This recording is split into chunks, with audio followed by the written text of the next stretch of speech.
This video is sponsored by Square Enix. Squarespace. Squarespace. Thank you, Square Enix. Squarespace. Yes. Evitel, what's your gaming been like recently? I finished a Realm Reborn. Wait, you're telling me that you've just finished a Realm Reborn Final Fantasy XIV right now? Yes. So I guess that puts you in a perfect position to talk about your experiences of it as a new player playing the game for the first time. As like the ultimate noob, yes. We should talk about that on a video. This is how Evitel and I hang out like every evening. This is our usual It's just what seating we do. setup. Evitel, you have been playing Final Fantasy XIV. I have. You've been doing it on stream. It is your first experience of the game ever. And we're going to be talking about your journey. You're going to be talking about your opinions of the game, like all different aspects of it. But I guess the question I want to ask first of all is like, how come it took you so long to start playing Final Fantasy XIV? Oh, as opposed to you. Yeah, because I've been playing it for like 5 years, off and on, you know. Yeah. I mean, do you remember me first starting to play it? I do. And I had zero interest. Why? Look, I was never a huge like JRPG person. Like I never really played them when I was younger. And okay, this is gonna sound really, really petty, but my best friend in high school was obsessed with Final Fantasy. Like he played all of them. So your best friend, who you care about deeply, who you spent most of your time with, who presumably is your best friend because you share many interests with, tells you about a new video game, something that you were very interested in at the time and now, and your reaction is... Nah. Makes sense. I think I just never thought it was for me. I thought it was like, I played Tomb Raider, like I played, you know, kind of like 3D RPGs and stuff. And I thought those were my thing. And you saw like Final Fantasy 25 and all of the other Final Fantasies before it. Were you born in the future? You know what I mean? Is it good? I had that reaction then where I was like, okay, there are a lot of these and I have no idea what's going on. I think that also stopped me a little bit because I was like, how do I even enter this? Where do I begin? So what was it that made you decide to like make the leap to start playing Final Fantasy XIV? Well, so, you know, I play WoW, right? I mean... Right? And WoW has been in a bit of a funny place recently, you know, for multiple reasons. And I'm not gonna lie, like, I got really kind of tired of the grind. And I was like, you know what? Maybe I should just dip my toes into another MMO. Elder Scrolls wasn't really doing it for me because, like, I couldn't deal with, like, the blanking? You know what I mean? Just like the combat. And I thought, okay, you know what? I'm gonna try Final Fantasy. And there are loads of guildies from our guild who were playing it or who have been playing it for ages. Our guild kind of consciously was like, okay, we started as a WoW guild, but now we're doing all kinds of other games. Yeah, kind of like an everything guild. Exactly. Now. So I was like, I'm gonna give this a shot. Did you have any expectations going into the game? I knew that there was going to be a lot more around storytelling and like narrative. I knew that there was going to be a lot of reading. I love reading. Look, I love books. You've read none of these books. I have a confession. I don't really read any of the quest text in WoW. Unless a scenario was happening or something was happening that really made me do it. But if I was doing like the kill 10 boars quests, I wouldn't read the text because I know that I just got to kill 10 boars. So you've established yourself as someone that doesn't like reading quest text. Why did you think you'd enjoy Final Fantasy XIV in that case? Well, because it just seemed like, and I know people throw this comparison around a lot now, but I think there's some truth to it and it's quite good. Like WoW is an MMO, which has some RPG elements, whereas Final Fantasy is clearly an RPG with some MMO elements. And so in a way it was like, okay, I'm gonna try another MMO, but I'm technically actually just trying an RPG. One expectation that I did have, which people thankfully prepared me for, was the first boss of the game, which is the actual like downloading and installation of the game. What, you mean the MOG station? Yeah, and I got through it. I lost an email account in the process. I had to create a new one. Because like I just couldn't get into the one that I originally signed up with. But there's something nice about it. Like it almost made me nostalgic for like when I was younger. And the internet was just always a little bit janky, and that was normal. It was normal that to like find a game to play, you had to like navigate this website and like dig through it and find the right button to press, and like you pressed the wrong one. I mean, plus you still have to call your mum to ask for her credit card details when you do anything, right? I have to tell you to like hang up the phone so that I can download my video game, Mom. What character did you create? Okay, so I created an Aura, who is super cool. And because I started reading about the naming conventions, and that's another thing that sucked me in. I was on these forums reading about like, well, these kind of Aura, Zayla, basically, they have to have 13th century Mongolian names, and that's just the done thing. And I was like, cool. The customization options, I spent like 5 hours on that. And I finally settled for my dragon girl, and I loved her. And then I fantasia'd her like instantly. Okay. Maybe a few days. Oh, and you know what really did it for me? What? I saw your character. I saw your beautiful, pink-haired, strong She's strong. Highlander lady. Yeah, she's a Highlander. And I was like, man, that's for me. Listen, everyone has their type of character that they like to play. And I just like big ladies that could step on me. I gotta and ask, others. with that in mind, and I know that to be true, why did you choose Aura? When I saw you Tieflings. choose an Aura, I knew you wouldn't like Aura. And Aura steps on you, you're not gonna enjoy that. You won't even know half the time. They're gonna need like, the step ladder "Oh." to get there. Exactly, they're gonna twist their ankle, their foot's gonna snap straight off. I knew why you chose Aura, Yeah. and it's because I think if we started new D&D characters tomorrow, you would choose a Dragonkin or a Tiefling, right? 100%. You approached it from like a D&D point of view, I think. From kind of an RPG perspective, Yeah. right? The thing with Tieflings and Dragonsons is, they big. They big. The thing about Aura, They ain't. Yeah, I am a Highlander. I fantasia'd her like just a couple days in, and I feel it's so much better, for me at least. Especially because there's so many like in-game cutscenes with you there. And every time my character was there, she was just a bit like... My Highlander lady, she's like, what job did you go for? So I started with Thaumaturge, which I'm really glad I did because it started me in Ul'dah, which I think is my favorite city. Like from the main 3 cities that you start in, because it's so cool. And Thaumaturge is fine in the beginning, but I was prepared to be like standing still and casting. I just want big explosions. I mean, it definitely feels different from playing a character in WoW. Like, I mean, we've talked about this before, like WoW has some of the best button pressing, I think, in an MMO that I've felt. It's like you press the button, you feel the spell effect, or you feel the hit, and you're like, yeah, feels good, and you do it again. And then in Final Fantasy, you do have kind of the notorious, extremely long global cooldown. Does that bother you?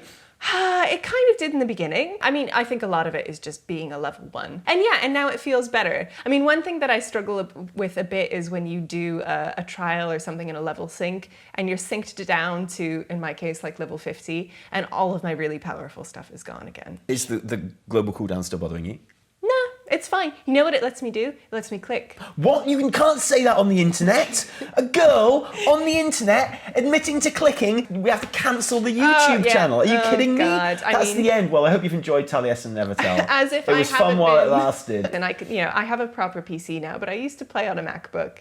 And maybe this is a hangover from that. But because of like the super slow global cooldown, I've got my keybinds and stuff, and then I'm just like, whoop, gonna click that one. Gonna do some clicking, because I can. The amount of downvotes on this video now. So I'm definitely gonna change to Dancer. I didn't want to change to anything up until I finished at least ARR, because I just wanted to like focus on the story, build up my character, and then once I get to the other expansions, I can focus on kind of picking up all of the other jobs and trying them, because they actually all look really cool. Even the healers. I've never said this about a game. I actually want to play like an astrologian. I want to play a healer. Well done, Final Fantasy. You made me want to heal. Would you say your kind of early leveling experience, the story, was a generally positive one? Something that like I know a lot of old school players always say when they're talking about a Realm Reborn in particular is they kind of put that warning, they put that disclaimer. Oh, you gotta play Final Fantasy XIV. It's so awesome. Shadowbringers is like this incredible experience, and Heavensward is this like magical experience. But Realm Reborn, that's something different. Yeah. And like they often present it, despite the fact it's like half the length it used to be now, right? Yeah. But they present it as something that needs to be kind of really piled through. Is that something you got a sense of, or what? That was definitely another expectation for me, because everyone was like, you're gonna love this game once you get past ARR. Just get past, you know what, this is the game for you after ARR. And I was like, why is everyone telling me this? Is it really so bad? So I actually had super low expectations going into the beginning. And yeah, the questing in the beginning feels really slow, and it kind of washed over me a little bit. And I was like, okay, there's some bad stuff happening. It doesn't feel like too much is at stake, but and because there's so little voice acting in the beginning too. That's another thing. I was like, ooh, I'm so ready for all this like voice acting. And I was like, what? I have to read all of this? Thankfully, though, reading on stream has been like an absolute joy, like in a way I could not have anticipated. I love it. And my Minfilia voice. Your Minfilia, I have to say, is like so Minfilia. It's like both terrifying and arousing. Was there a point when the story like really clicked for you and it kind of went up a notch and you were what was the moment you became invested? Because I know you are, right? Oh, I'm super invested. I mean, I was invested from the moment I met Thancred and he like went off to have a threesome. You're so easy to please. It's like, I've got my doubts about this game. Oh, a threesome, you say?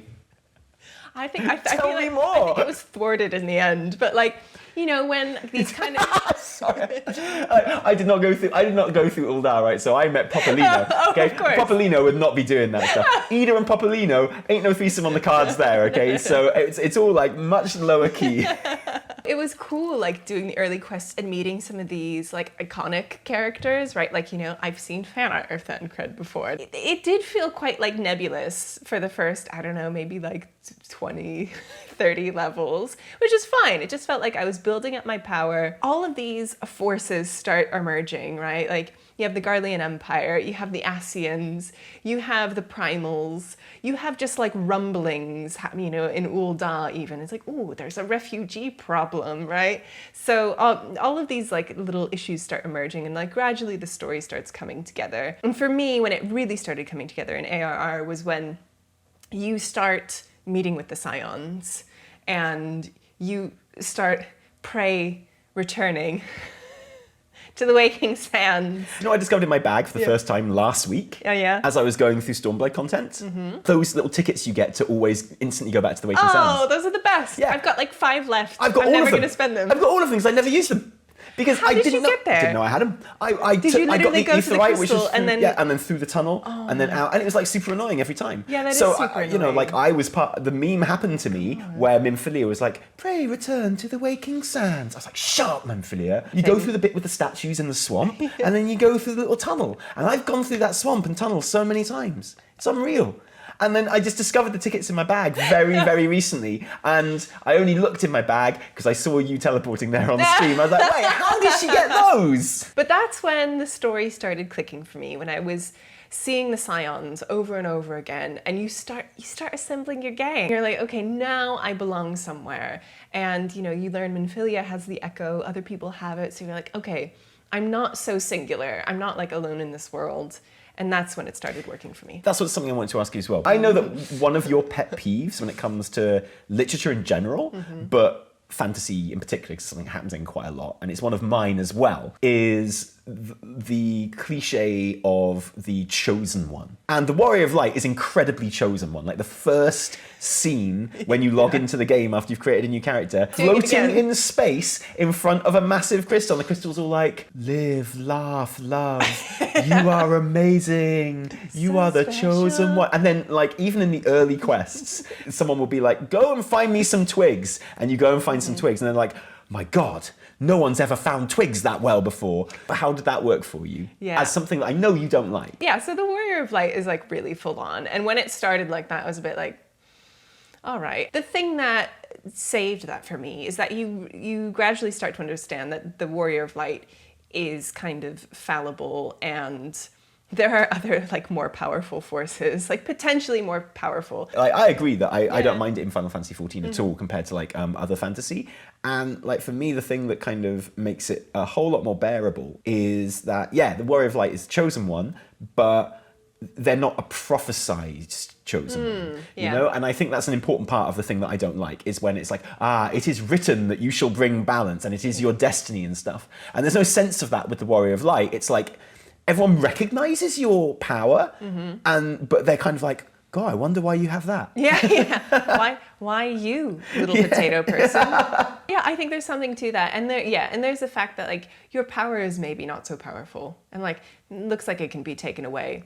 And it looks like some of the other forces in like the Final Fantasy universe might be more powerful than your Warrior of Lightness. Do you think like those personal relationships are sort of integral to Final Fantasy XIV's appeal? I think they totally are. Like the relationships you build with the characters. I mean, this happens a little bit later. So Alphino, who's quite an interesting character in that he is so annoying. But he's like, oh, talking about his sister, and he's like, I'm glad that you, the Warrior of Light gets that she gets to accompany you on these quests, and you get to be there with her. And he's like, after all, you were with me through a lot, and I wouldn't want anyone else by my side. And I was like, oh, I know. I like you too. I know. Can I just say, that's the moment when the story clicked for me.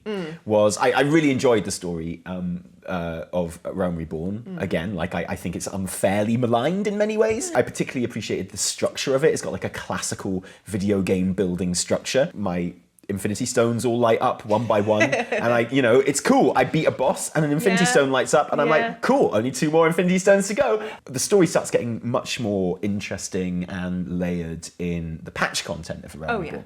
Oh yeah. And I remember being really annoyed with the story because of the way Alphino was able to just do anything he wanted. And he's absolutely like a doer. He makes things happen, and he's very presumptuous.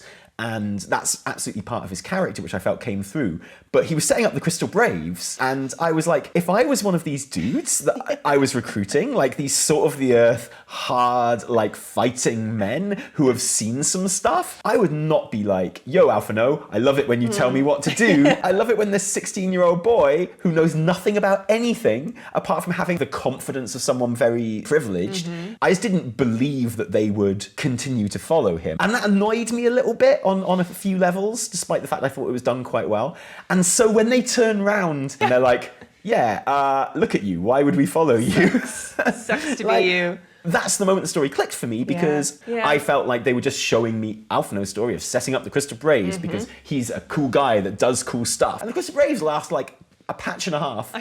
And then they overthrow him. And literally, And then they've got a knife to his neck. And it's like, I believe this story now. I realised the storytelling in this game was better than I'd hoped. Yes. And that was the first time it like surprised me. I think it's interesting to separate out like a Realm Reborn and the patch content. Yes. So what were your feelings about the game and about your experience as those first credits rolled at the end of Praetorium? That's actually one of the moments where I felt really connected to the game. Weirdly, I think it's because I knew that there's a lot more coming. And you have that whole extended sequence and everyone is like, we have united. Everyone's literally just having a party, like just by the coast. And everyone's like, this is good. We've saved our friends. Our friends were in a dangerous situation. You saved them. We are all together again. And it was so like wholesome. It almost felt like this is when the actual main story starts now. And it is like you say, this kind of neat like wrap up on a little like console game story.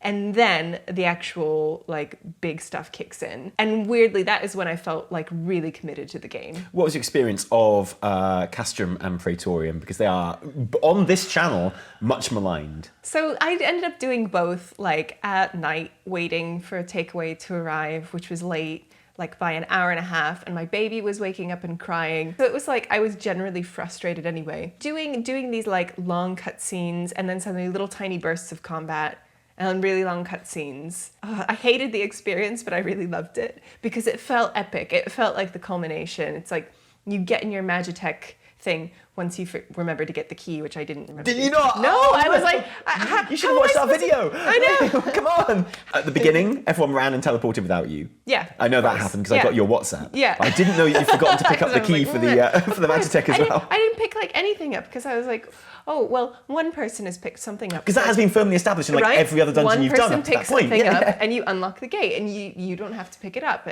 But once I did, and once you get in there and once you start stomping around and blowing stuff up, and you're doing it together. And everyone in my group was really nice, actually, even though people were like just going ahead with it. And the actual cutscenes with Gaius are hilarious, right? And they're so long. And because I knew that it was a bit of a meme beforehand, I knew to expect that. So I was really like, gameplay-wise, I found it extremely frustrating and disappointing, and just thinking like, if I didn't know that it was a meme, if I didn't know what to expect, as frustrating as it was, I knew what to expect, and I could like appreciate it as being this kind of like culminating point of the game. And it got me excited for future like dungeons. It wouldn't work anywhere else than at the end of ARR. No. So you're on board after Realm Reborn. Was there like a sense of relief that you got through it, or? Yeah, like I felt a little bit melancholy like watching the credits go by. I think credits are really good for that. Credits are so effective, and it's really smart that they had one there, and then of course you get like another one. If I ever make a video game, I'm putting credits in like every 20 minutes. Like everything, anytime something even slightly important happens, here is some cheese. How do you feel about the patch content in comparison to it? Like, what was your experience of that? Well, the patch content is, I think, just like a marked improvement. Like, just the pacing of the quests makes sense. The way that they are structured in chapters. I mean, it helped that I looked beforehand and I just kind of, looked at like, these are the patch quests in groups. I didn't read what they are. I know you didn't. You spoiled yourself. Bless you. I believe that the list of quests that I was reading was a spoiler-free list of quests. Nope. And so when I got to In Memory of Moonbreeder,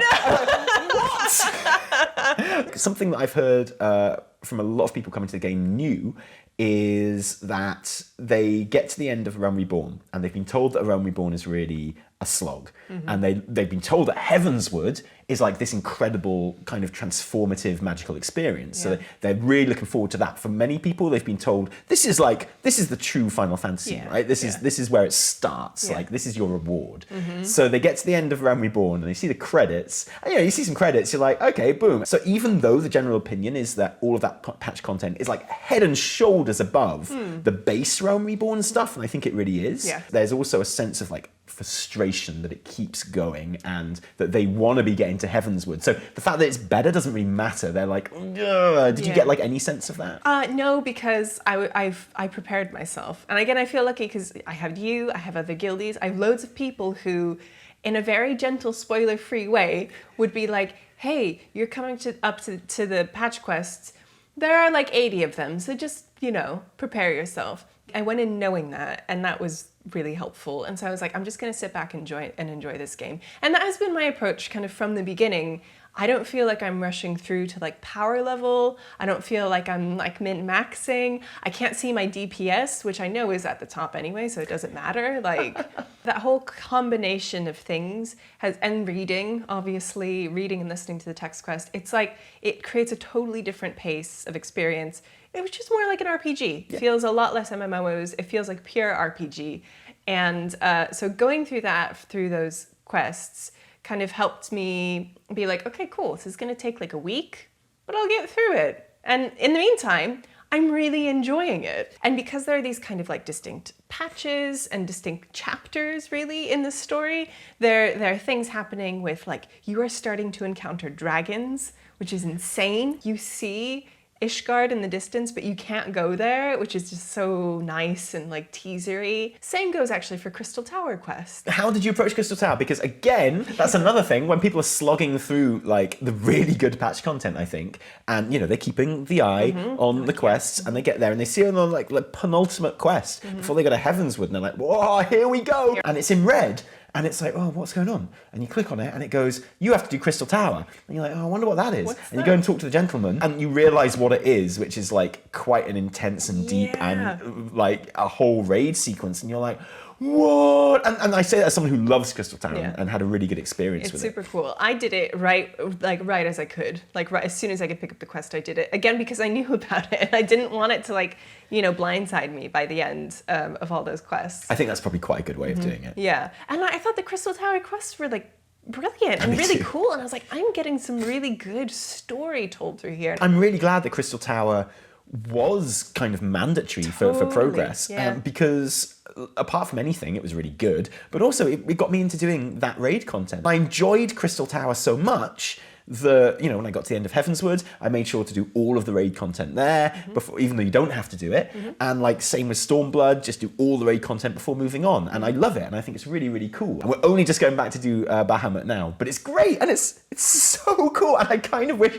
I can see why it's not. Yeah, because it's hard. Yeah. Like it's actually hard. But I also kind of wish that was mandatory as well because it feels extremely so cool. important. Yeah. Like I'm seeing things happening in Coils of Bahamut that I'm like, this feels essential to maybe all of Final, like maybe the whole story. Also, I was like, oh, so this is why everyone assumes I know who Alizé is. Okay, quick fire round.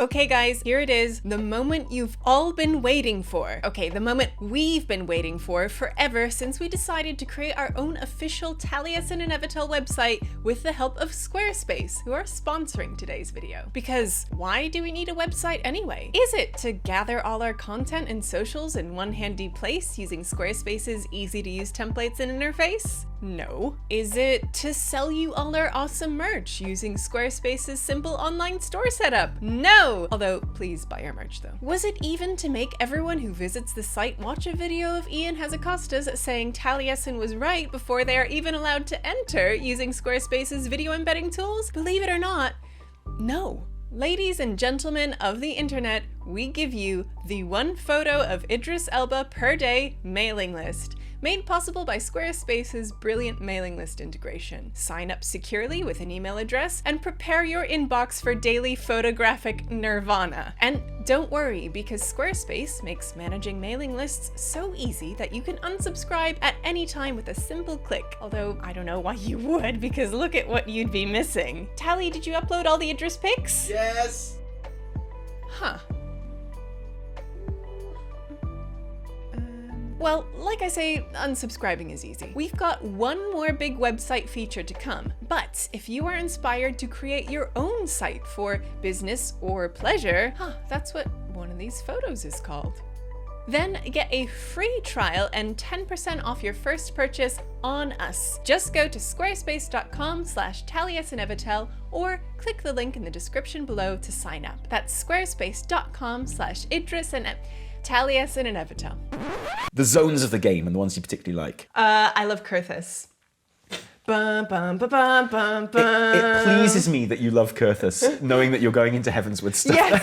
How is that coming from the modern RPG thing? Is it has to be this vast open world, right? That's what every RPG is sold on. That's what WoW was sold on. Yeah. You know, like this whole kind of, if you can see it, you can go to it thing, you know? That and Final Fantasy XIV takes a very different approach of smaller, kind of more theme parky enclosed areas. Well, when I first encountered that, I was like, uh-oh. Because, you know, I'm a bit of a, like, give me the Skyrim experience. Like, give me the open world, and I want to do all of the stuff I want to do in that open world. And, like, you know, I start in Ul'dah. I'm like, Ul'dah's cool. It's really nice. And I run, like, 50 feet, and there's the blue dots. And I was like, a loading screen already? Is this normal? However, I think there's something really nice about that. I love teleportation. I feel like it doesn't detract from the feeling of moving around and getting the story done. Like, I don't mind that I have to, like, go to different crystals and, like, turn things into people in different areas. Because there's something, like you say, like, console-y about the smaller zones and stuff. The music is just a little bit repetitive and it gets in your head and you're like, okay. I feel I should explain this because this is like a thing I have about the game, which I really like, is the idea that they are making an MMO, but they're also being very conscious of recreating a Final Fantasy game. And Final Fantasy games, of course, traditionally on like consoles, right? And there are some very conscious decisions in Final Fantasy XIV to keep within the realms of consoleness. And I think the areas are one thing. I think the structure of the game is very much one as well. Here's a little cutscene where we show how many crystals you have collected. Exactly, yeah, that totally. And I think the music is absolutely a part of that as well, which is very much console game music. Like, you know, again, to represent the vast sprawling open worlds that RPGs and MMOs have these days. You know, the music matches. It's big, like open noted orchestral music, you know, vast kind of... Lots of like ambiance. Yeah, exactly. Yeah, totally. And whereas Final Fantasy XIV music takes a much more console, kind of tighter like motifs and much more repetition of those motifs, which is something that works because you've got those smaller areas, so those bits of music change more often. And that's something like I really appreciate about it, which I really, really like. You step into a cave and suddenly it goes doo doo. And you're like, the Ascians are coming. Here they are. What do you think of the Garleans and the Ascians as antagonists? And I don't mind them. I don't mind them as like kind of a force of bad, because clearly they're going to be involved in something quite big. They are very silly though. Who would you rather see more of going forward, Garleans or the Ascians? Purely Garleans, because of their like big chunky thighs. Like You're so easy to please. I can see why you go out with me. Their aesthetic, which I didn't think I liked at first, is kind of like monstrous technology stuff. My God, Nero walks on the screen and they always have these quite like low shots and you just kind of see their like thighs and like sometimes they have cod pieces and I'm just like, wow, this is really, you guys are like built. Why don't the Garleans have cod pieces which are guns? Like everything else they've turned into guns. They've turned everything into guns except their cod pieces. And it seems like such a waste. Like it really does. Garlean gun cod pieces just seems like the most natural thing. I just feel like if there's an enterprising soul, Sid would have thought of it. You know how we like guns and everything? The ultimate weapon. And I think like the Emperor would be like, I feel like the Garlean Empire is a very typically like Japanese literature baddie. It's noticeable since a very obvious point in history that like Japanese literature, not exclusively, but generally has been very interested in themes of imperialism, in themes of, you know, the evil of big weapons, for annihilation, some reason, like at the hands of big weapons, right? It's like, huh, and also in like the evils, like just watching Ghibli movies and stuff, like the evils of industrialization over kind of being at one with nature and stuff like that. And you see that it's like a recurring theme through, you know, so much Japanese kind of media and literature. Really interesting to see Final Fantasy sticks so steadfastly to those themes. Like the Garlean Empire is very much like an evil empire, right? It's who also really love industrialization and destroying nature and stuff like that. And the Ascians are maybe like on a slightly different level, but the Garleans are such a typical Japanese thing. They're right? colonizers. Yeah, too, yeah, totally. Right? Well, like one thing that's really interesting about Final Fantasy XIV is just like it's like super based. Can I say that? I think so. Yeah. I think the story is like really, you know, right, with elements like that, you know, pointing out how, you know, this is maybe we should think about, you know, having an ultimate weapon and using it. I mean, yeah, that's quite like heavy-handed. But then with stuff even with like the Beastmen, right? The Beastmen are summoning primals and everyone's like, oh, better put those Beastmen back down. And then they're like, wait, but they're just kind of defending themselves from us. I really appreciate that. I love how Y'shtola is there all the time. And whenever someone's like, yeah, oh my God, the Beastmen, man. Like, we have to do something about them. They're doing bad stuff. And she's like, do you blame them? You treat them like absolute shit. Before we go and put them down, can we just appreciate how it's our fault? Yeah. And people are like, oh yeah, I guess you're right, Y'shtola. Yeah. Right, let's go and put them down. One thing I really like about the non-Beastmen characters in Final Fantasy is they are all described as humans. You are a Ro and you are a Lalafell and stuff like that, but you are mankind, you are humans. And that's really interesting as well. And yeah, like, you know, all the refugee stuff. And the whole story in Ul'dah I thought was so cool with like, you know, you get these like characters who are like, oh, those refugees. And it's like, let's just make them some soup. And those characters like are explicitly portrayed as being bad. Like the ones who are anti like immigrant and anti like refugee and stuff like that. And the ones who want to help them are shown as being explicitly good. And like it's like a lot of Japanese stuff under the surface, it's incredibly woke, right? In many ways.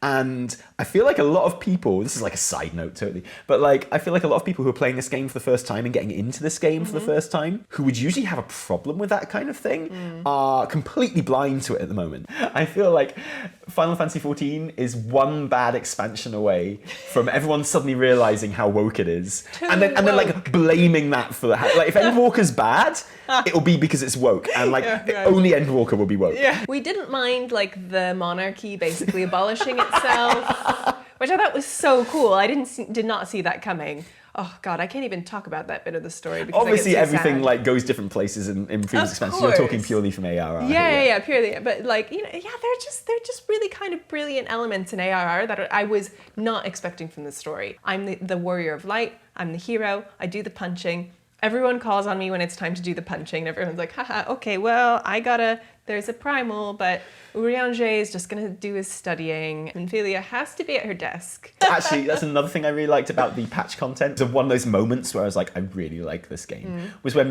Philia was like, I'm going to meet you in Kurthus. You're chasing Iceheart or whatever, and she's like, I'm going to meet you in Kurthus. And you're thinking to yourself, is that a good idea? I've already got Alphino, who basically has exposed thighs. One thigh. Do you know it's really bit snowy of there? side. It's really snowy in Kurthus, right? And while you're there, Alphino is like, it's really cold. It's like, yeah, no shit, dude. And then when Minfilia rocks up, she's wearing a big coat. Yeah, and I was like, okay, I'm on board. Fair play, Final Fantasy XIV. I was not expecting that. Yeah. I was not expecting the big coat. Yeah. I am sold. Favorite characters, go. I love the Potato Queen and Raubahn. Them as a unit are like so brilliant because she is so wholesome and pure. And Raubahn is just the dude. I signed on with Raubahn and Ul'dah, mostly for Raubahn. Like when they give you their speeches and you have to choose one. He's like almost one-dimensional because he yells a lot, but I feel like he has a good heart. And I love him just like carrying the little Sultana on his arm. And I love them together as like a partnership is one of my favorite characters. I love how much he loves her. I love Thancred because he's like a Chad. But he's like a bit of a joke Chad. Well, I know you like Chads. Well. The dungeon and trial and raid, I guess, experience. Like any like highlights from those moments. When you do Titan for the first time and the music kicks in. And like, rah, rah. That realization that this kind of music can exist in this video game is a really lovely moment. Yes, that for me, I was like, what? But also, okay, I'm in. When you do the steps of fate with the dragon. Approaching Ishgard. Very slowly approaching Ishgard. That felt so epic. That felt so, like I had chills the whole time. I mean, I definitely did not miss when I fired the dragon cannon. Because someone was like, get up there and shoot it. And I was like, now? No. No. When the dragon's Ishgard could have fallen. And it would have been your fault. No, heavens would. I thought that was brilliant. That just totally gripped me. One of my favorite dungeons. My favorite dungeon of the pre-Heavenswood era is like Keeper of the Lake. Oh, that was so good. Like it sounds cool anyway, right? Oh, It's that like was so good. Okay, we're gonna go to the lake, and there's a Keeper of the Lake, and you're like, yeah, sure, sounds brilliant. And then like the actual dungeon itself, and it's your first like real experience with dragons. Yes. And I think it's probably the first time you talk to one, and you get your little dragon sidekick. Yeah. Of all the voice changes. Oh my god. And I think the majority of voice changes from Midgårdsummer. Something had to be done about that dude. You would you like some tea? And thank goodness he speaks a lot quicker in Heavenswood. That one was amazing because that is like magical. You go progressively deeper into the ruins of the ship. And there's something like I usually like when I see this combination of like space or like technology and dragons, I'm a bit like pick one. That is not a concern that Final Fantasy XIV bothers with. No, and actually I think this is one of the things that maybe put me off of it or I thought would put me off of it before I started playing. And I was like, there's like magic, there's dragons, there's space stuff, there's people wearing Hawaiian shirts or like hanging out, there's people wearing like jeans and shit, and I'm like, I don't know if I like this mishmash. And actually I think it's brilliant and it creates such a nice vibe. And you get that in that dungeon and you get like the mix of, you know, the Empire tech and you're going deeper into the ship, and then you get like the magic of dragons as you get to the middle of it, and you're like, okay, this is so cool. One last quickfire thing. Your experience with the community as a whole. It's been great. I mean, I'm lucky that we have a guild and a free company that has been like super helpful along the way. But anytime I've done a dungeon or a trial, like people say hello. People are just like cool and friendly and helpful. That has been my experience so far. I don't know if that's everyone's experience. How do I keep my sprout? I'm literally gonna get a sprout tattoo. Like, I love hanging out in like capital cities and seeing everyone's amazing glams and seeing everyone just looking like absolutely fly and like hot. Which I was like, this game is just full of people looking hot. I'm like, oh, this game is full of people looking really hot.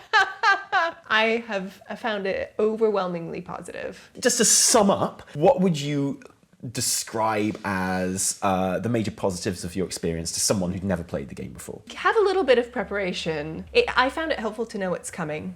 And I found it helpful to know that people had some low expectations of ARR. I found it perfectly fine, but maybe because I also had some low expectations. It is a really rewarding experience that does pay off, and it literally just only gets better. That's what I found so far. Maybe that'll change eventually. But like the story, the pacing, the voice acting, the amazing like glamours that you get, your spells, there's like a progression of power that you feel as a character, there's a progression of story. I think that's a really nice observation, actually. I think something that Final Fantasy XIV does really well is like the marrying of kind of in-game systemic power progression with your importance in the story as well. I've never really thought about it before, but it does kind of match up really, really well and feel really natural and satisfying. Any warnings you'd give anyone? If you do not like reading, or if you struggle to read, or if you have dyslexia or anything like that, I can see it being a bit of a challenge to kind of absorb the story and get through it without the voice acting, because there's much less voice acting in the beginning, right? So maybe just like be aware of that. But then I know people like in our guild who haven't watched a single cutscene and still think it's the bomb. So your mileage may vary. Wow. Obviously, you like the questing routine of you go over here, you watch a cutscene, you go over here, you watch a cutscene, you go over here, you watch a cutscene, you go over here, you might do some fighting. And like, that's cool, like it works. I'm a big fan of that as well, as it happens. But I know there are people in our free company who have come from WoW who don't like that sort of thing at all and are very, very much more gameplay or bust. And yet they seem to be really enjoying it as well. Any idea why? It does give you options for different gameplay styles. So for example, like if you would rather not really focus on the MSQ and you would just like to learn a ton of different jobs on one character, you can do that. We have people who have done that. We have people who are maxing out like all of their crafting skills who are on like level 30 of the actual main story quests. So I think it's because it gives you so many different like potential ways of playing the game. You have just started Heavensward. This is a Realm Reborn video, so I'm not going to talk too much about it. We've got like an in-depth story analysis video of Heavensward. The genius storytelling of Heavensward is its working and probably real title. But like, what's your very brief experience of Heavensward so far? You know I love dragons. And I love a certain kind of dragon. I love a kind of like wise ancient force that is a dragon. You see, this is why we get on so well. Obviously, we'll talk about this in the Heavensward video, like which will be a much... This has been a really nice chat, and I just wanted to hear your opinion on it. But like the Heavensward video is going to be a proper T&E video, deep dive, very scripted and written and edited, and like, you know, not two people sitting in their living room. I promise. One of the things I really like about Heavensward is how it does dragons. They're very Ursula Le Guin dragons, as in wise, ancient, unknowable, kind of like almost godlike things. I love that. And I love the cold landscapes, and it has like elements of kind of old school fantasy, but it still feels like its own thing. So I am super into Heavensward. Will you be ready in time for Endwalker? I don't know. I don't think I will. And it's, again, I'm not going to rush it just to get there. Like, I'm not going to blow through it and like not have my proper Final Fantasy experience just to get there in time. So I might have to rely on like, you know, hearing you scream like in the office upstairs. Sounds good to me. I've really enjoyed this coffee. And maybe I can get started on some of this cake now as I mean, it looks like someone has already had a bite of that one. Suspicious. Very interesting. Must have a mouse. Conspicuous bite. But thank you for joining us today for this rather unusual little chat. I just thought it'd be nice to kind of get your opinion in a kind of a chatting context with people who don't watch the streams and things like that. If you enjoyed this video, don't thank us. Thank our patrons who give their actual real life money to make all of our work happen. Patrons, thank you. Without you, there'd be a whole lot less Taliesin Evitel. If you didn't like it, downvote the shit out of it. Remember, my name is Alphino. I hate that. Oh my god, he's just... Oh, even with his puffy sleeves. I wore my puffy sleeves today just for this video. Just because it's the most Final Fantasy thing I know. But even puffy sleeves cannot save Alphino. I'm going to give you a spoiler. Uh-oh. He gets worse. No!